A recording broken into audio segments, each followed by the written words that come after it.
Trailer Island. Yeah, it's the podcast. We're a cool show.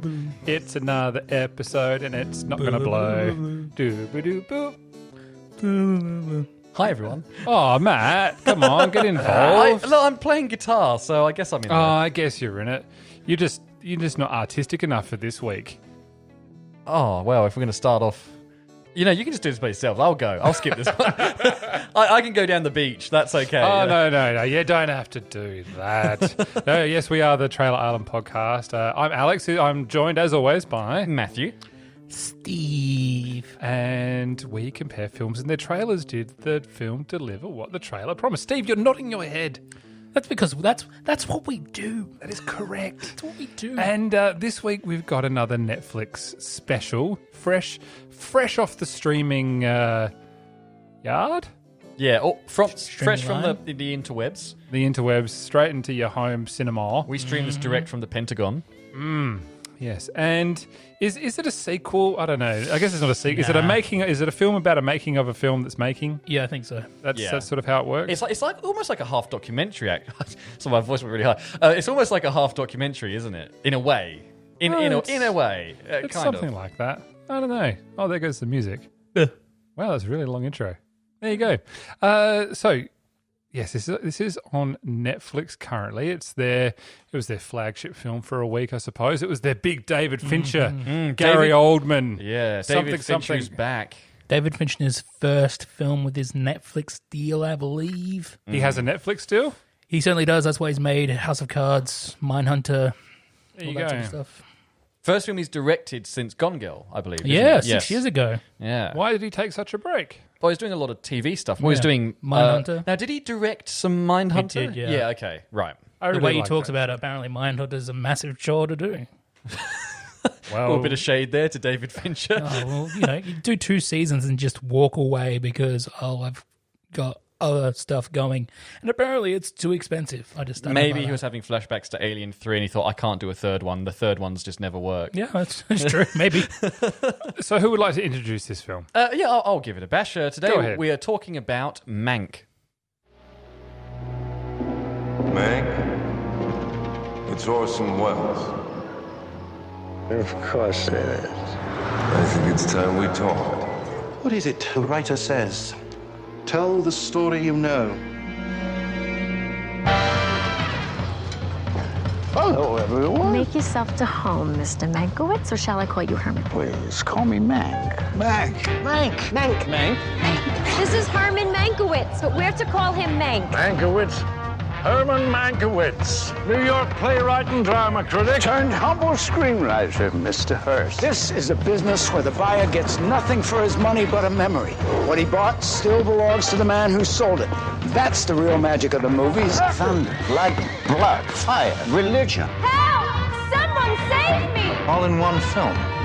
That's director proof. That's why I always want Mank around. I hear you're hunting dangerous game. God bless William Randolph Hearst. Ready and willing to hunt the great white whale? Just call me Ahab. Do come in. At this rate, you will never finish. You said 90 days. Well, said 60. I'm doing the best I can. I've put up with your suicidal drinking, your compulsive gambling, your silly platonic affairs. You owe me, Herman. Who do you think you are? You're nothing but a court jester. What I want to know is what you think of it. It's a bit of a jumble, a collection of fragments that leap around in time like Mexican jumping beans. Welcome to my mind, old sock. Him, I get. But what did Marion ever do to deserve this? It's not her. Not all characters are headliners. Some are secondary. You pick a fight with Willie, you are finished. Mayor can't save you. Nobody can, especially the boy genius from New York. I removed any distraction, eliminated every excuse. Your family, your cronies, liquor. I gave you a second chance. You cannot capture a man's entire life in 2 hours. All you can hope is to leave the impression of one. Why Hearst? Outside his own blonde Betty Boop, you're always his favorite dinner partner. Are you familiar with the parable of the organ grinder's monkey?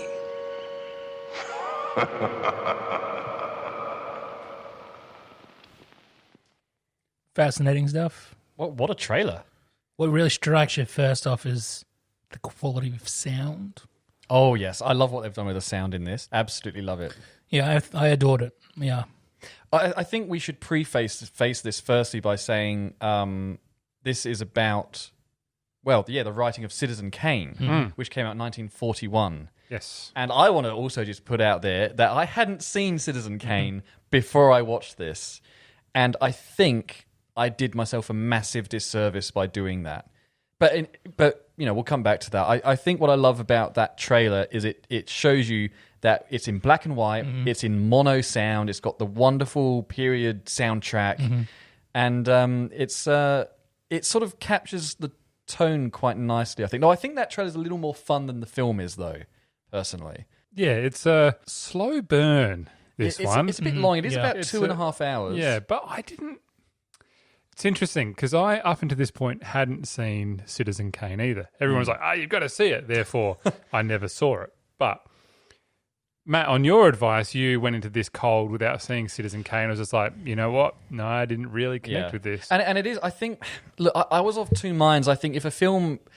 my example was they made a film called Hitchcock with Anthony Hopkins about the making of Psycho, and that film you can watch without having seen Psycho or know who Anthony Hopkins, without knowing who Alfred Hitchcock is, and the film still makes sense.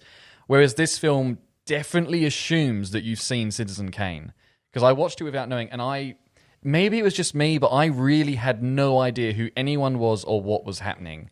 But now that I've seen Citizen Kane, it makes a lot more sense. And I actually kind of go, actually, I get what they were doing now. It makes sense to me now.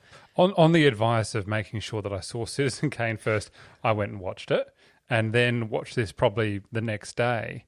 And with that fresh in my mind, I think I really quite appreciated the film, probably more for its aesthetic and style than I did really the story itself. I think I'd agree with you on that one, yeah. Because for that, to the recreation that they've done of that time and filmmaking is phenomenal. I mean, the sounds in mono, that's terrific. And like so the good. lighting techniques that they've got, you can see a lot of night for day stuff in there, but it looks so good. Like it's lit exactly like Citizen Kane is lit. Like a lot of the style is very similar. And I think, Fincher's known for being very particular. Oh, yes. About things. And I think stylistically in this, he's really nailed it. I think this is probably the most stylistic film that he has maybe ever done, I would say.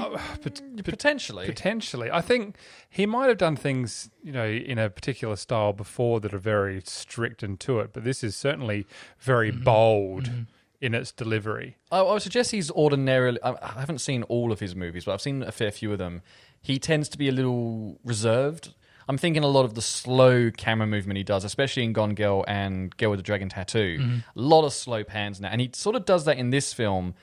But like you say, he's also added this kind of different energy, that kind of 1940s filmmaking energy to it. And so, he's being a little more bold. I would suggest he's pushed himself a little out of his comfort zone to use. There's a lot of fade to blacks like there is in Citizen Kane, which is not a technique you really use anymore because it's kind of accepted nowadays that if you fade to black, it kind of slows pacing down a little bit. What I really like, just a quick note on that, technically, those fade to blacks looked practical to me. Yeah, like the lights were going down. As in it's the lights going down like the end of a scene in a theatre show. This film is very theatre, not themed, channeled a sort of theatrical kind of thing. It could be a stage show. It could be, yeah. I disagree. I didn't find that at all. I didn't get the stage vibe to it at all. I got the... And it's going to sound weird, but... all movies back in the 40s and 30s were sort of, shot like they were stage adaptations. Well, because the cameras were so huge. Yeah, exactly. But this felt like it was trying to be shot like a 30s and 40s of film, and I can see how you could get the feeling that it was like trying to be shot like a stage adaptation. But I still felt like I wasn't looking at a 2D screen. I was part of the world. Yeah. Yeah, okay. I can see that. This film is definitely... I've complained in the past about films where they could work as a theatre piece but not as a film because they're not good to look at. Whereas this film, like you say, is incredibly cinematic. It does look amazing. But having said that, you could easily rewrite this script because basically Mankiewicz is one of the writers, and this film kind of suggests he was the main writer of Citizen Kane, which is still disputed by many as to who actually Orson Welles or Mankiewicz. That conversation's very interesting. A very interesting conversation. But you could easily have rewritten this script when he's writing this first draft. He's bound to his bed because he's broken his leg, I think, hasn't he? In a car accident. In a car accident. So you could easily have just rewritten the script to have been set entirely within that room. So you could adapt it for the stage quite easily. But this film doesn't do that. You go out of the house, you have these wonderful flashbacks, which are very cinematic and shot beautifully, and you got this wonderful, all this different architecture, which makes more sense having seen Citizen Kane, when he's at Hearst's house with the massive fireplace. Like, okay, I get where that comes from now. But before I was like, why am I here? Why are we dancing all over the place? Who are these people meant to be? But now, it makes a lot more sense. Now, Citizen Kane has, on a variety of polls over the years, been rated the greatest film of all time. I don't know that I agree with that entirely. I think as a product of its time, I definitely enjoyed it. That is sort of what makes it so special. Is that in the time it was revolutionary in the film industry. Yeah, because they used a lot of different techniques in terms of new techniques as well. New techniques and what the focus they were doing, and certainly in the way of storytelling as well, of jumping around and using makeup to age characters. I would say it's definitely the most influential film of all time.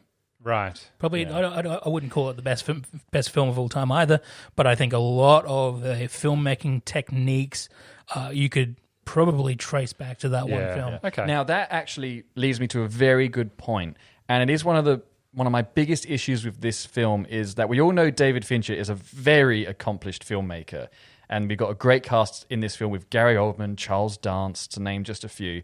I think this film makes the mistake of thinking it might be as good or as influential as Citizen Kane, and I think this film is quite pretentious. I disagree. I think it treats itself like a sister film to Citizen Kane. I think it sees itself as a companion piece, because on one hand you have Citizen Kane, which is a story about a ambitious and a man with morals and principles who, over the course of the movie, gains more and more wealth and loses those morals and principles.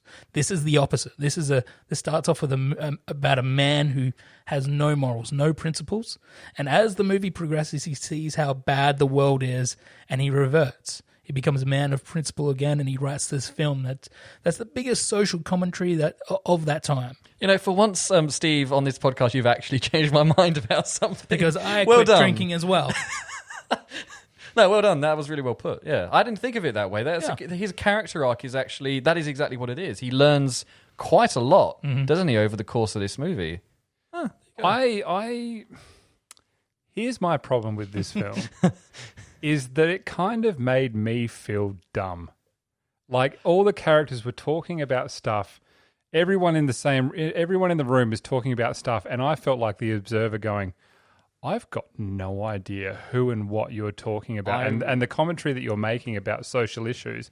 I'm just like, I'm sorry, but I don't know. I cannot follow you with what you're doing. Like, you're saying all these things and like, hey, we're pretty smart for saying these things. And I'm just like, I'm not getting what you're throwing at me here. A lot of the politics in this are not only American politics, which I'm not very good at, but they're also 1930s, 1920s American politics. So they're so long ago that I have no idea. I don't know who Sinclair is. I know I've heard the name before, but I don't really know what his significance is. He's a pretty prolific author, but I think the politics in this film are an allegory.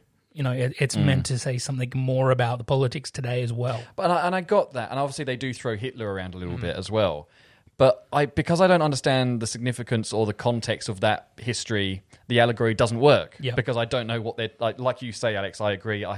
There's a few scenes earlier on in the film where Mank is over at Hearst's house, played by Charles Dance, and they're having a dinner party and sitting and they're talking about politics. I'm going, I have no idea what you're saying. All I'm getting is that this person is upset that person said something, but Mank is trying to spur them on, and it's like you just kind of take cues as to how people are feeling as to more what they're actually saying. Yeah, go ahead. I enjoyed those scenes. Like, for the most part, I was still like, I'm not really sure what's going on, but visually, stylistically, and delivery and how it's all cut together, that they were really engaging. Yeah. But, explain to me, and it might help our audience as well, is why was the story of Citizen Kane at the time so sort of controversial? Why were people warning Mank about making or writing this film? Well, in Mank, we obviously see that William Randolph Hearst, who was a mogul back in the 30s and 40s, is influencing a local Californian election. Now, Mank isn't happy about this, so he's put this allegory in Citizen Kane as well. You've got Charles Foster Kane who's running for Senate, all right, and the only reason he's running for Senate is so that people would love him. He's not, and his opponent there is obviously running for principles as opposed to Charles Foster Kane, who's running on platitudes and popularity, right? Which is so Mank is being warned against writing something about whom he is close friends with, a society that he is quite endowed with, and he's going, this actually isn't that great. He's indicting it, yeah. Right. Okay. And that's why people are going, I don't think you should be writing this sort of film. It's like pie in the face of the people. Absolutely. And I think what compounds that is that William Randolph Hearst, Charles Foster Kane is the protagonist of Citizen Kane. Right? He's the man you're rooting for and ultimately going on this journey down into the pits. Becoming this scarred old man emotionally, fiscally, and morally. All right. So you're as a moviegoer in the 40s, you're now actually experiencing what William Randolph Hearst is supposed to be experiencing at the same time. I'd made air quotes as well. Right.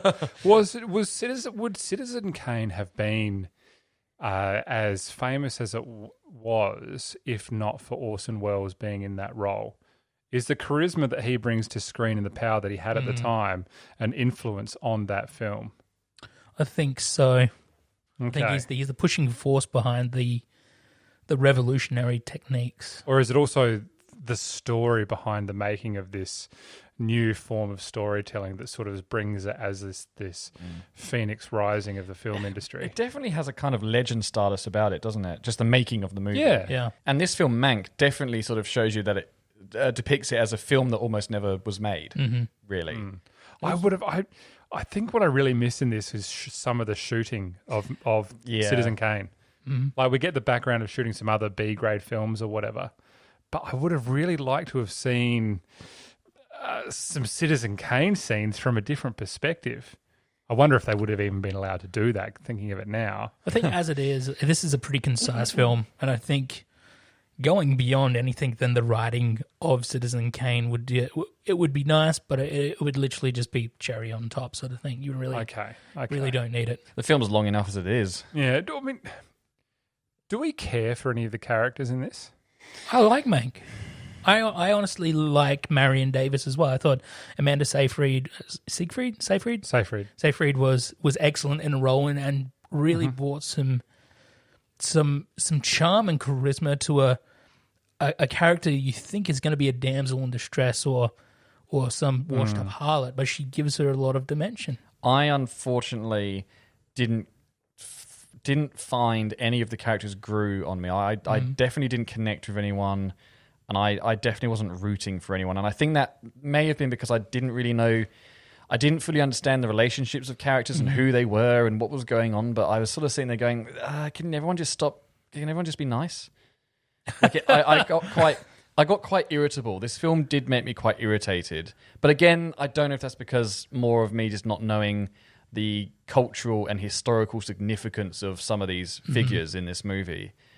But I was sitting there going, I don't care. Like, just get on with it, Yeah, but again, like I say, they could have been they probably were very important people. I wouldn't know. I do wonder if this film is made for a niche audience. I don't think it's as broad as it's not a broad audience winner. I think it is, but probably in the same way that and comparably, Trumbo was back in 2015, starring Bryan Cranston. Explain what Trumbo is. Trumbo was about Dalton Trumbo, who was back in the 40s in particular, was a self-professed communist. All right, he was an activist for the American Communist Party, and as soon as the McCarthy hearings started up in the 50s, he was blackballed from Hollywood. He was a writer and he couldn't get any work whatsoever. And so Trumbo is actually about Dalton Trumbo writing all these scripts under these pseudonyms and winning Academy Awards despite the fact that he's on this Hollywood blacklist. That sounds like a good film. It is. It's a probably has a little bit more charm than this movie. Okay, yeah. But it's a little bit more shallow as well. But still really, really good film. Okay. Now, back to this film, talking about the audience, I think the reason Fincher made this is that the script is written by his father. Oh, yes, I did say, yeah. Yes, so it's actually, I believe his father's passed away now, but he wrote this script, I think, 10 years ago, and I'm assuming that's why Fincher has made it, is because his dad wrote, which is admirable, really, that he's done that. So I think it's definitely a passion project. I don't think it's meant to have a huge reach. Again, I like film, and I don't think I was the target audience for this, to be honest. I felt like I was. I think I will watch it again if someone who really knows their stuff about Citizen Kane can sort of explain to me in 10 minutes, here is why this is so significant and the backstory behind it. I think we've touched on it enough tonight to sort of give me a bit more appreciation of it now. I actually kind of want to go and rewatch it, if I'm honest. Yeah. 'Cause I was definitely quite bored by it the first time. And having seen Citizen Kane since and having had this discussion, I'm thinking, maybe it's just because I was not educated enough to actually get what the film was doing. I think I'm mostly excited about happening across a Simpsons episode that references Citizen Kane now. And I'll be like, Bobo. That's the reference. Bobo. I think everyone's always known about the Rosebud reference. Yeah. And now I think I obviously knew it at some point, and then I watched it, I'm like, that's right. That's the thing where they do the thing. Now, shall we talk about Gary Oldman? Yes. Because why does he keep having young English receptionists in every film? I think this is the second film that this has happened, Steve. Well, I'm starting to see a pattern. I think you need 3 for it to be a pattern. We'll get there. We'll get there. Does he have a receptionist in Batman? Wait, is he in Batman? Oh yeah, he's Gordon, isn't he? Oh, Matthew! Sorry, I forgot he was in Batman. Gary Oldman is such a transformative actor. He gets around. I always forget he's in Harry Potter as well. I always forget he's Sirius Black. He is Sirius Black. Such a good actor. He is a bit of a chameleon in films, I Yeah. think. He is, yeah. Even in something like Leon, he's Now, fantastic. there's a film that you were telling me about, Alex, and I shouldn't laugh as I introduce this. A film called, is it Twinkle Toes? Tiptoes. Oh, gee. Tiptoes. Tell us about that. No. Just from the lens of how good an actor Gary Oldman is. That's why I bring it up. So we know that Get ready to be, what's the word? Insulted? stumped. Jesus. Belittled? So I can't believe you're making me talk about this. I'm sorry. So this is a film that exists called Tiptoes, and I think even Matthew McConaughey's in it. Oh, yeah, yes. And What year was it made? 2000. And Yeah, it wasn't long ago. It was like in the last 20 years. And Gary Oldman plays a short person. And the film is about Matthew McConaughey meeting this girl, and they go to meet the family, and the girl is, normally proportioned, and her family is short people. And that's the thing of it. And Gary Oldman plays a short person, and he has performed this entire film on his knees. Why is it okay in Lord of the Rings? I don't know. And I strongly suggest going on to wherever you stream your trailers from and look up the trailer for Tiptoes. And I'm not going to say anything more than that. That's just what happens in it. But we're not here to talk about that Just look movie. at the execution of it, okay? Yeah, and It was a different time. Different time. But my point is he really is. He does so many different characters. He dives into whatever he's given, doesn't he? And obviously his Churchill, which I think he won the Oscar for that, didn't he? His Churchill, I I think. should certainly hope so. That was terrific. Should I see that? Oh, Yes. yes. Darkest Hour is a fantastic movie, which I is set in the same year as this movie, Mank. Should I see Dunkirk or Darkest Hour first? I would see Dunkirk first. Yeah. And then they sort of, not they tie in, but they're similar era. They're the same. They happened at the same time. Right. But didn't the films get released at this very similar time? No, you're thinking of the fact that they released 2 Churchill biopics in the same year. We had the Brian... They're both excellent. We're not even talking about Mank anymore, but they're both excellent. We've got Brian Cox in Churchill, and we've got Gary Oldman in Darkest Hour. But let's bring it back to Why does Mank. Hollywood do that? That's strange. I'm not sure. It's like the Twister in the other film that came out at the same time. Question for both of you. Yeah. Would you consider... It's a weird one, but could you sort of consider 2020 to be the end of like the 2010s-ish a little bit? In what I'm getting to context? a point. You're getting to a point. Well, I'm just saying, It was the end of the 20... it's the end of a decade. It's. I'm just saying that I think the past decade has been really, really good for historical dramas.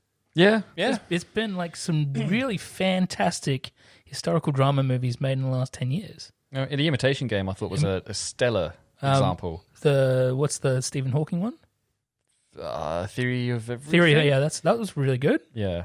Churchill, fantastic. Mank, I thought was excellent. Trumbo is a great film. Breathe, which was Andy Serkis's directorial debut. That was great. What was that about? That is about, I forget the guy's name, unfortunately, but the guy who invented the electric wheelchair with the life support thing and everything in it, because he was paralyzed from the neck. Well, he's completely paralyzed, I believe.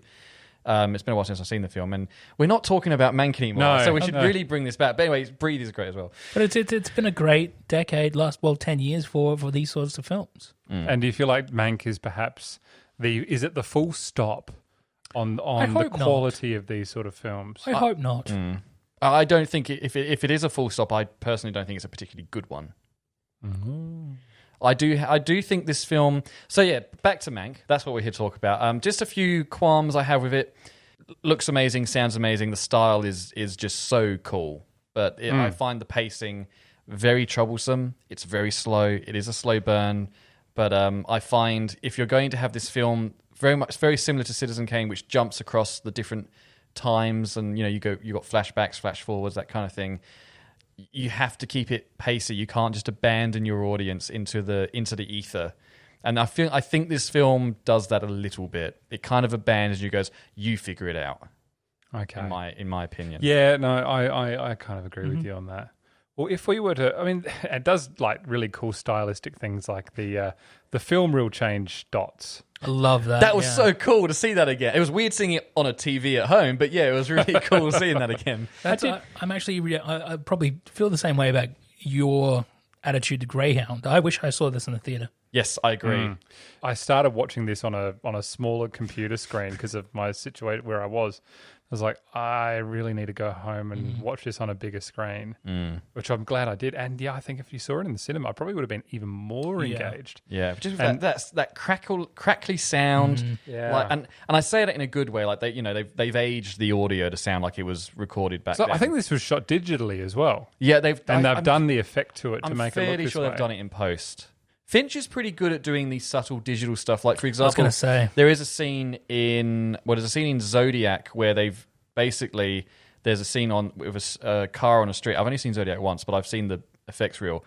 And you assume that it's just the buildings are real and everything, but it's actually just the car on the street that's there and everything else is digital, and it just looks so good. Oh, same with Mindhunter. If you look at the effects rules for that, almost nothing in that is real. And I was like, wow. And in Girl with the Dragon Tattoo, most of the actual falling snow is all digital. Wow. It looks incredibly real. Well, I think I would really look forward to seeing a behind-the-scenes effects reel for this, which I'm sure we'll get because we normally do. If we could give this, what are we going to rate this out of?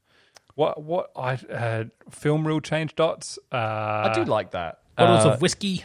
Bottles of What were the bottles? Yeah, I didn't understand that. Well, so with the ones that when he turned up at the house and the guy put the case on the table, was it medicine or alcohol? So I think he was pretending it was alcohol. He was like, "Okay, here's your alcohol for the whole time you'll be writing.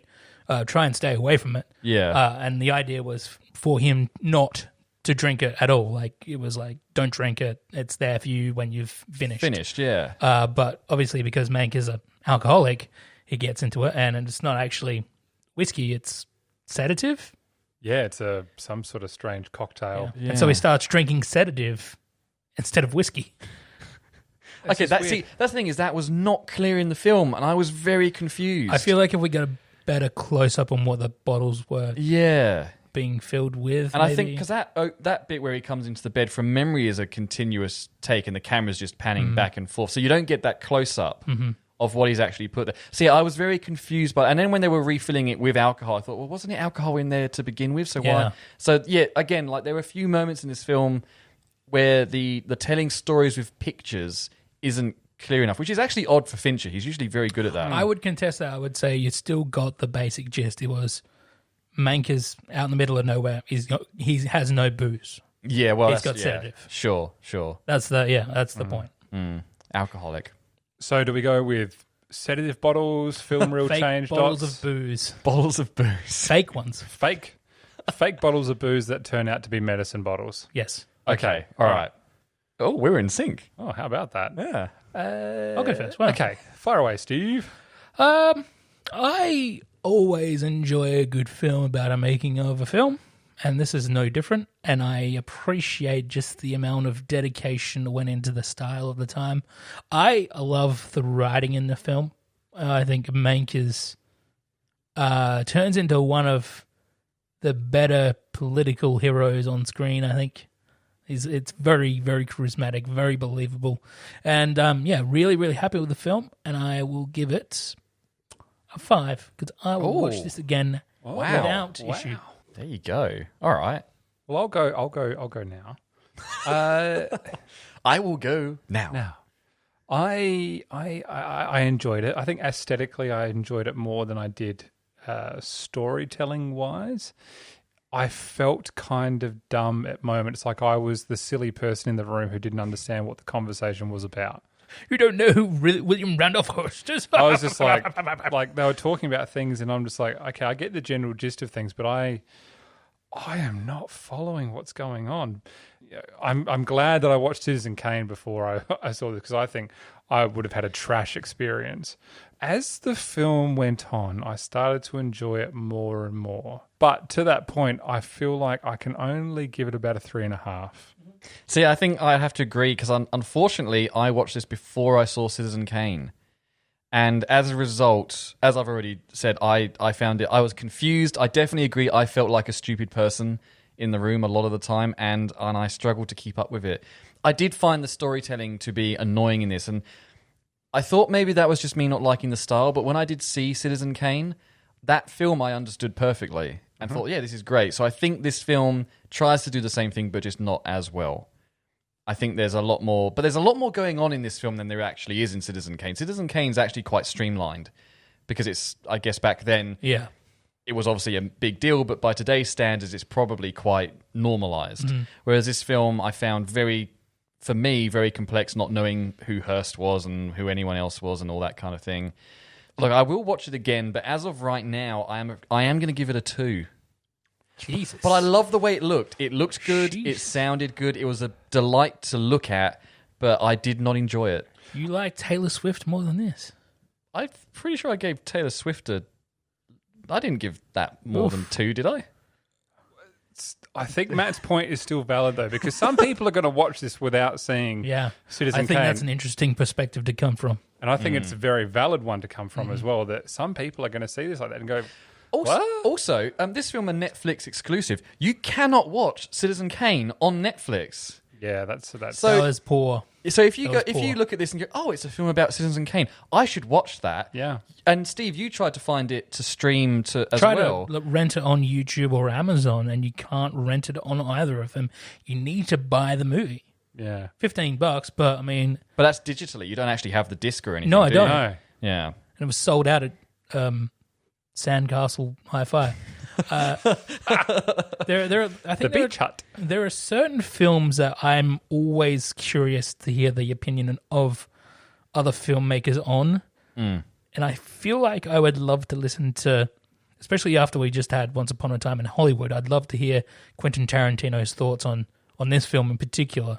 I feel like he'd have especially with the filmmaking technique going on in Mank. Well, that's a sneaky 10.5. Sorry, everyone, I let the team down there, but it's how I feel. But not the lowest rating of the year. I mean, what are we doing next week? It's Fat Man. Fat Man next week. Getting the Christmas spirit for that one. We'll be Fat Man. So I think we'll need some Christmas spirits. I can't wait to record that podcast. Hey, look, we've been the Trailer Island podcast, and that was Mank with a sneaky 10.5 on Netflix at the moment. Yeah, that's right. What are you looking at me for? Hey, I can go lower.